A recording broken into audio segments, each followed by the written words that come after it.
I am Ben. I'm out in Oregon and had the honor and privilege and joy of being part of Dr. Mel's cohort.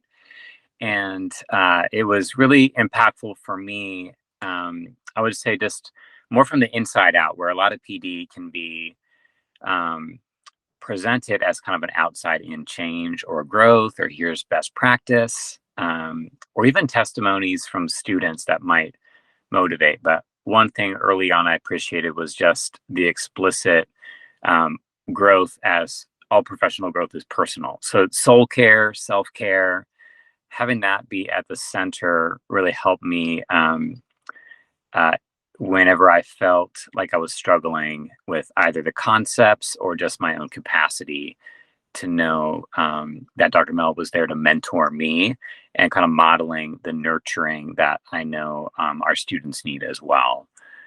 So there's a lot that stood out to me that I'm still sitting with and coming back to even a month later. Um, One particularly powerful thing I think is being able to see a model and an embodiment of bridging the gap between social emotional learning and critical pedagogy.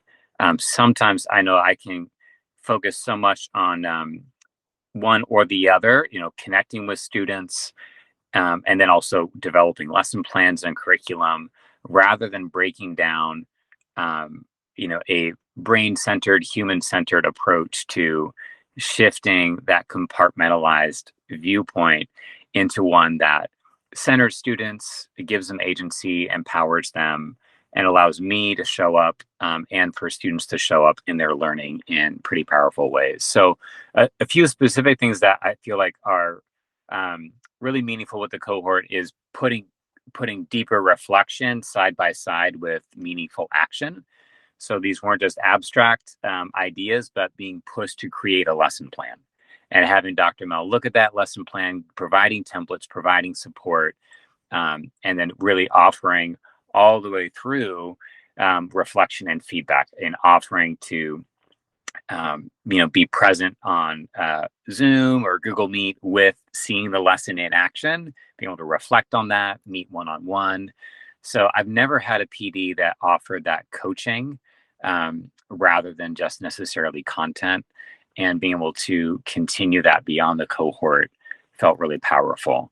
A final thing that I loved was just being able to see her model a community mindset with professional learning that Dr. Mel wanted to give a shout out and celebration of many voices that have impacted her own growth. And that could be seeds in our own growth, kind of like introducing friends. So being able to see her weave in a framework from Goldie Muhammad, or the critical self-reflection through Yolanda Sierra Louise with archaeology of the self. Having one of my friends, Dr. Dillett Dukes, come in and be able to share about her book, and having some of those strategies and activities be brought in to my learning. So all those different pieces, I think, created a really healthy and humanizing um, experience that I really enjoyed. And I would recommend this cohort to anyone who wants to grow, not just in the short term, but wants to have some seeds that they can continue to foster growth in the long term.